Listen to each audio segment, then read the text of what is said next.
Hello students, I am Ravi Kumar from KV CRPF Mokama घाट।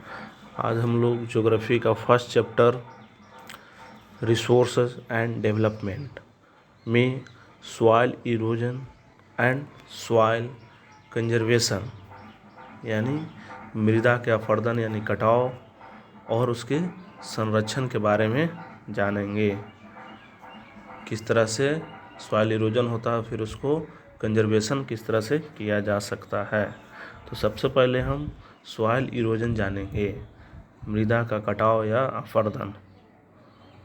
तो soil erosion एक क्या है, process. The process of soil erosion and it's flow is called soil erosion, यानी जो soil मृदा के जो कटाव है और फिर उसके कटने के बाद एक जगह से दूसरे जगह बह जाता है, फ्लो होता है, तो इस प्रोसेस को, इस प्रक्रिया को हम सॉइल इरोजन या मृदा अपरदन कहते हैं। ठीक है, फिर आगे जानेंगी सॉइल इरोजन जो है ये process, the process of soil formation and erosion, यानी बनने की, सॉइल जो मिट्टी के बनने के और उसके कटने के, इरोजन होने की, अपरदन की क्रिया जो है वो जनरली क्या होता है, साथ साथ ही होता है, एक साथ होता है वो। ठीक है, उसी को लिखता है ये साइमल्टेनियसली, एक साथ साथ दोनों की क्रिया होती है। एक तरफ सॉइल के कटाव होता है तो दूसरे तरफ सॉइल का फॉर्मेशन भी होता है, बनता भी है। ठीक है, लेकिन लेकिन क्या होता है कि साथ साथ तो होते रहता है, तो जिससे के कारण क्या होता है कि दोनों में बैलेंस रहता है, यानी एक दूसरा से संतुलन में रहता है। लेकिन कुछ ह्यूमन एक्टिविटी जो है, मानव क्रिया है, ह्यूमन एक्टिविटी में कौन कौन से आते हैं, ह्यूमन एक्टिविटी के द्वारा ये जो बैलेंस में था, ये इरोजन और फॉर्मेशन के बाद, सॉइल इरोजन और सॉइल फॉर्मेशन दोनों में बैलेंस में था, लेकिन इसको कुछ मानव एक्टिविटी के थ्रू इसको बैलेंस में डिस्टर्ब कर देता है, संतुलन में नहीं रहने देता, संतुलन भंग हो जाता है। इसके कौन कौन से कारक है ह्यूमन एक्टिविटी में, जैसे एग्जांपल के तौर पर हम लोग जानेंगे डिफॉरेस्टेशन। पहला नंबर डिफॉरेस्टेशन यानी वनों की कटाई, वन उन्मूलन।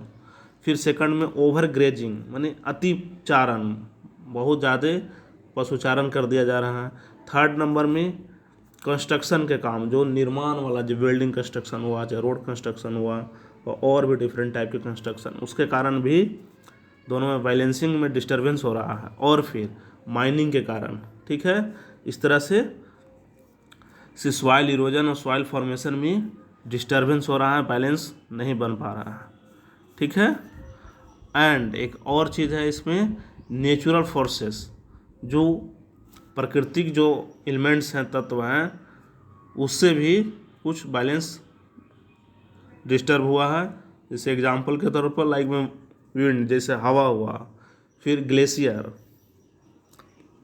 जो हिम नदियाँ हुए, और फिर वाटर, तो ये सब क्या है, सॉइल इरोजन के कारण हैं, जिसके कारण बैलेंस भी डिस्टर्ब हुआ है। सॉइल इरोजन और सॉइल फॉर्मेशन के, जितना बन नहीं रहा उससे कहीं ज़्यादा उसमें कटाव हो जा रहा है। तो इस तरह से दोनों में डिस्टर्बेंस हुआ, संतुलन अनबैलेंस हुआ। ठीक है,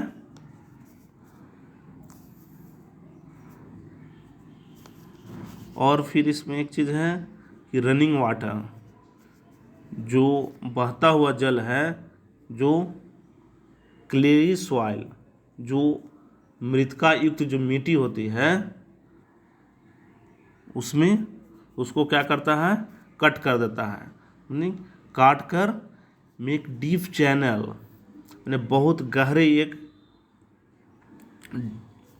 नली टाइप के चैनल बना देता है, जिसको कहा जाता है गलीज। ठीक है, गलीज।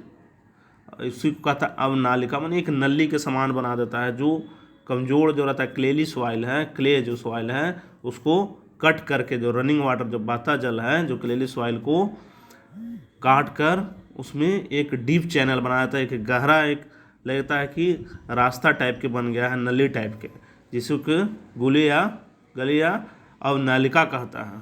ठीक है।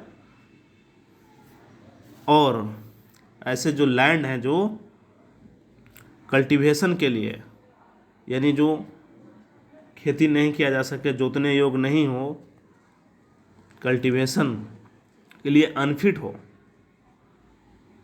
तो उस टाइप्स के हम लैंड को बैड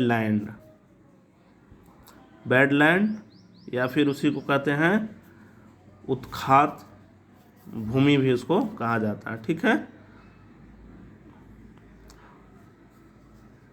और इसमें भी एक है, इस टाइप के लैंड को चंबल बेसिन में इस टाइप के लैंड को कहा जाता है रिबाइन, यानी खड़र भूमि। ठीक है। और यदि वाटर फ्लो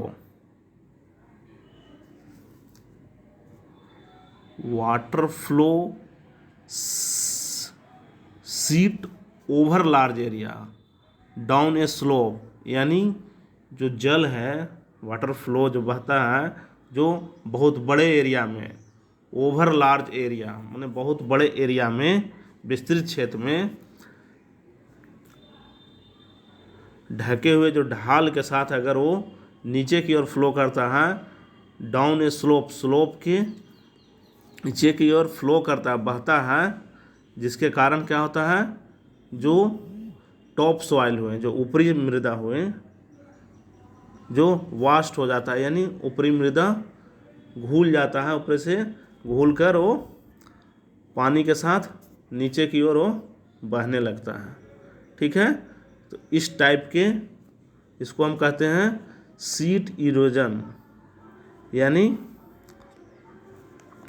सीट इरोजन मतलब हुआ चादर की तरह अपवर्दन, मैंने पूरा ऊपरी क्षेत्र जितना टॉप सॉइल हुआ उसका कटाव हुआ, इरोजन हुआ बहुत विस्तृत लार्ज एरिया में, इसी कारण इसको सीट इरोजन कहता है, चादर अपवर्दन। ठीक है। और फिर आगे जानेंगे हम लोग विंड फ्लो, यानी हवा के बहने से जो लूज सॉइल ऑफ फ्लैट या फिर sloping land now as a wind erosion, यानी जो हवा जो बहती है पवन के थ्रू द्वारा, जो लूज सॉइल कमजोर जो मृदा हुआ और फ्लैट या स्लोप या समतल माने भूमि जो मैदान टाइप का हुआ, या फिर स्लोप जो ढाल वाला क्षेत्र में हुआ, तो वहाँ से क्या करता है, मृदा को उड़ा ले जाता है हवा के थ्रू। तो इस प्रक्रिया को ही, इस प्रोसेस को ही वाइंड इरोजन कहते हैं।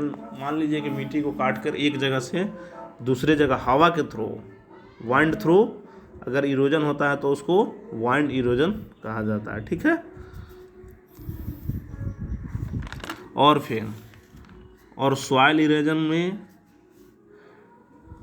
और भी एक डिफेक्टिव मेथड के कारण भी, डिफेक्टिव मेथड से अगर फार्मिंग करने से भी सॉइल इरोजन होता है, मिट्टी का अपरदन होता है, कटाव होता है। अगर इसमें गलत ढंग से अगर खेती किया जाता है, तो जैसे एग्जाम्पल के तौर पर कोई ढाल की ऊपर से नीचे की ओर अगर हल को चलाया जाता है, तो उसमें एक चैनल बन जाता है, मतलब नली के समान, जिससे क्या होता है, उसके ग्राउंड जो वाटर होता है, जो अंदर से जो बहता जो पानी फ्लो करता है, वो सॉइल का इरोजन करता है, सॉइल का अपरदन करता है। ठीक है। और फिर अब इसके बारे में हम लोग जानेंगे, इसको रोका किस तरह से जाए, सॉइल इरोजन के, इसका कंजर्वेशन किस तरह से किया जाए, संरक्षण किस तरह से हो सके, इसके बारे में हम लोग जानेंगे। तो फ्लाइंग जो होता है, जो एक है खेती करने के लिए, जुताई के लिए, वो ढाल वाली जो भूमि होती है, स्लोप लैंड, जिससे क्या होता है, उसको कंटूर लाइन के समानांतर, एलोंग द कंटूर लाइन के समानांतर में ही अगर हम ढाल के साथ अगर जुताई करते हैं तो वाटर फ्लो के जो गति है वो कुछ कम होगा, डाउन होगा। ठीक है, flow of water down the slope, जो स्लोप की ओर जो वाटर फ्लो हो रहा है वो कुछ डाउन होगा। ठीक है, तो इस तरह के जो खेती किया जाता है उसको कहा जाता है कंटूर फ्लाइंग। ठीक है, यानी समुच जुताई, इस तरह से जो जोता जाता है। और फिर स्लोप है, जो स्लोप लैंड पर अगर टेरेस यानी सीढ़ी टाइप का, सीढ़ी नुमा या सोपान अगर उस पर बना दिया जाए तो कल्टीवेशन इरोजन को हम कंट्रोल कर सकते हैं, सीढ़ी नुमा खेती बनाकर। टेरेस फार्मिंग, जो सीढ़ीदार जो खेती किया जाता था, वो डेवलप कहाँ पर है, सबसे अधिक है तो वेस्टर्न और सेंट्रल हिमालय में। ठीक है, इसका डेवलपमेंट हुआ, विकास हुआ है सीढ़ीदार खेती करने के लिए। तो ये फर्स्ट नंबर में जाने हम कि रोकने के लिए, और फिर सेकंड नंबर में हम जानेंगे कि वाइंड फोर्स के थ्रू, जो अभी बताएं कि हवा के थ्रू जो सॉइल का इरोजन होता है उसको किस तरह से रोकेंगे, उसके बारे में भी हम लोग जानेंगे। तो इसके लिए क्या होगा कि जो स्ट्रिप क्रॉपिंग के बारे में इसमें बताया गया है, जिसमें कि बड़े बड़े जो खेत होते हैं उसको break up the force of the wind, सबसे पहले तो उसको strip of grass are left to grow between the crops. उसमें क्या होता है कि पहले नंबर तो इसको खेती करने के लिए पहले जो लार्ज फील्ड है उसको डिवाइड कर दिया जाता है स्ट्रिप के रूप में, यानी छोटे छोटे पट्टी के रूप में उसको बांटा जाता है, और फिर क्रॉप्स के बीच में ग्रास स्ट्रिप को ग्रो किया जाता है, उगाया जाता है ग्रास स्ट्रिप को। ठीक है, ग्रास के पट्टी बीच में, फसल के बीच में उगाया जाता है, ताकि वाइंड के थ्रू जो फोर्स लगता है उसको ब्रेकअप किया जाए, उसको तोड़ा जाए, उसको कमज़ोर किया जा सके। ठीक है, इस तरह से इस मेथड जो तरीका होता है उसको हम कहते हैं स्ट्रिप क्रॉपिंग या स्ट्रिप फार्मिंग कहिए, या पट्टी कृषि कहा जाता है। ठीक है, और भी है, और इसको रोकने के लिए, वाइंड फोर्स को रोकने के लिए हम ट्री को रो वाइज लगाने से एक